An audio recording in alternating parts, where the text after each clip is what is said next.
Imagine a quiet, isolated village in colonial America. Imagine a quiet, isolated village in colonial America. It's 1692. The place is Salem, Massachusetts. Life here is simple, but it's also incredibly tense. The community is made up of farms, small wooden houses, and a strict, deeply religious way of life. These people feared many things: harsh winters, devastating illnesses, and above all, anything they believed was unnatural or evil.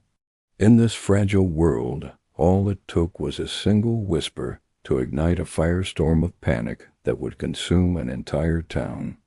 This is the story of fear, hysteria, and a community that lost control. It all began in the cold winter of 1692 with two young girls. Betty Paris, just 9 years old, and her cousin, 11-year-old Abigail Williams, suddenly started acting very strangely. They would scream for no reason, cry out in terror, and shake uncontrollably. They would twist their bodies into odd positions and fall into fits that no one could explain. Their behavior was so alarming that the town doctor was called to examine them. After checking them thoroughly, he delivered a chilling verdict. He could find no physical cause for their ailments. In a town steeped in religious fervor and superstition, there was only one conclusion people could jump to, one word that sent a shiver down every spine: witchcraft. That single, terrifying word was enough to break Salem apart. Soon the strange affliction began to spread. More young girls in the village started exhibiting the same bizarre symptoms.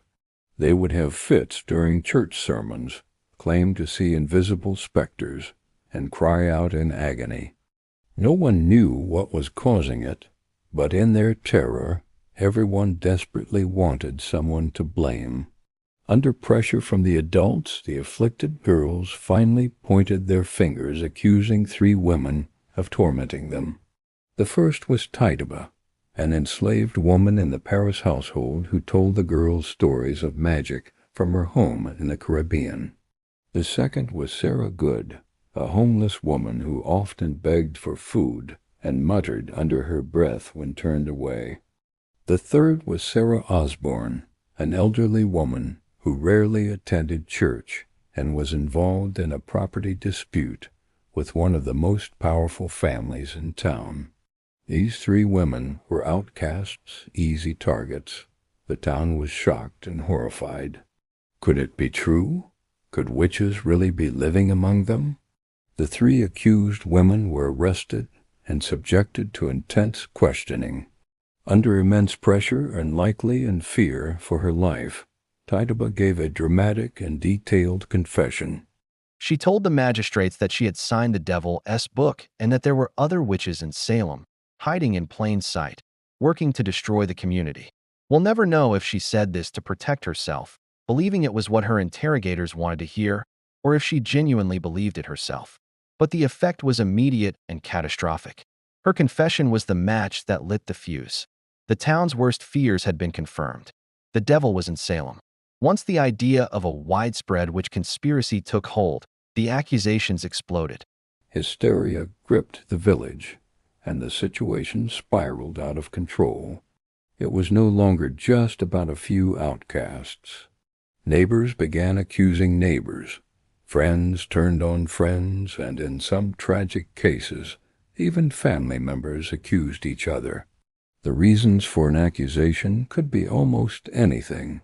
Did your neighbor's crop fail while yours thrived? Witchcraft. Did your cow suddenly fall ill and die? Witchcraft. Did you have a strange dream or a sudden, unexplained illness? Witchcraft. Even just being disliked by someone was enough to put you in grave danger. In a small village already simmering with old grudges, land disputes, jealousy, and social tensions, the witch hunt became a terrifyingly effective weapon. If someone pointed a finger at you, your life was immediately in jeopardy. The presumption of guilt was absolute. To deal with the flood of accusations, Salem established a special court, the Court of Oyer and Terminer. But this court made a fatal decision. It decided to allow what was called spectral evidence. This meant that if an accuser claimed that your spirit or specter had appeared to them and hurt them, pinching, choking, or tormenting them, that testimony was considered valid proof. How could anyone possibly defend themselves against such a claim? You couldn't provide an alibi for your spirit. It was the accuser's word against yours, and in the climate of fear, the accusers were always believed. People were arrested based on dreams and visions. The court became a theater of the absurd, where accusers would writhe on the floor, screaming in agony, claiming the defendant's specter was attacking them right there in the courtroom. Under this system, denying you were a witch was seen as further proof of your guilt, as only a truly evil person would lie to the court. The only way to save your own life was to confess and, crucially, to name other witches. This created a vicious cycle, a chain reaction of accusations that sent more and more innocent people to the gallows. By the fall of 1692, the madness had reached its peak. Over 200 people had been accused of witchcraft. 19 men and women had been hanged on Gallows Hill. Several others died in the squalid, overcrowded jails. One elderly man, Giles Corey, refused to enter a plea of guilty or not guilty. To force a plea from him, the court subjected him to a brutal form of torture, where heavy stones were piled on his chest. His last words were reportedly, "More weight." He was pressed to death over 2 days, a martyr to the injustice. The town was exhausted, terrified, and deeply fractured.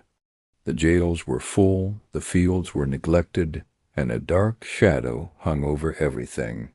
Finally, as the accusations began to reach more prominent and respected members of society, including the governor's own wife, influential leaders started to push back.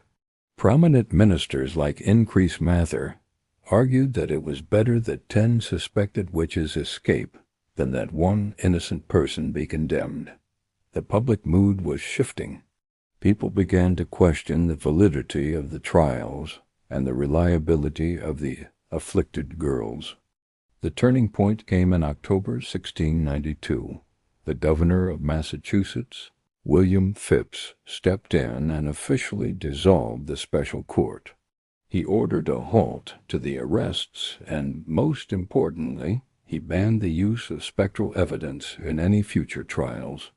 New courts were established, and with the primary tool of the prosecution gone, the conviction rate plummeted. By early 1693, the hysteria had largely faded, leaving the community of Salem in a state of shock and deep remorse. They had to live with the devastating knowledge of what they had done. In the years that followed, many of the key figures involved, including judges and accusers, issued public apologies. The colony held a day of fasting and prayer for the tragedy. Salem admitted that it had been a terrible, tragic mistake, a moment of collective madness driven by fear and delusion. So why did it really happen? What caused an entire community to descend into such deadly paranoia? Historians today believe it wasn't one single thing, but a perfect storm of contributing factors. The strict Puritan religious beliefs, which taught that the devil was a real and active force in the world, created a fertile ground for fear. Long-standing personal grudges and feuds between families in Salem Village played a significant role, with accusations often targeting personal enemies. Some scholars point to a psychological phenomenon known as mass hysteria, where a group of people collectively experience similar physical and emotional symptoms with no identifiable physical cause. The stress from harsh winters, disease outbreaks, and conflicts with Native American tribes also put the community on edge. One fascinating theory suggests that the bizarre symptoms of the afflicted girls could have been caused by ergot, a fungus that can grow on rye bread in damp conditions. Ergot poisoning can cause muscle spasms, vomiting, and hallucinations, symptoms remarkably similar to those described in 1692. While no single explanation fits perfectly, together they paint a chilling picture of a community under immense pressure that simply panicked. The Salem witch trials remain a powerful and haunting chapter in American history, a stark reminder of how quickly fear, superstition, and a breakdown of reason can lead to devastating injustice. Thanks for watching. If you found this story as fascinating as I do, don't forget to like this video and subscribe to the channel for more deep dives into history's most compelling mysteries. See you next time.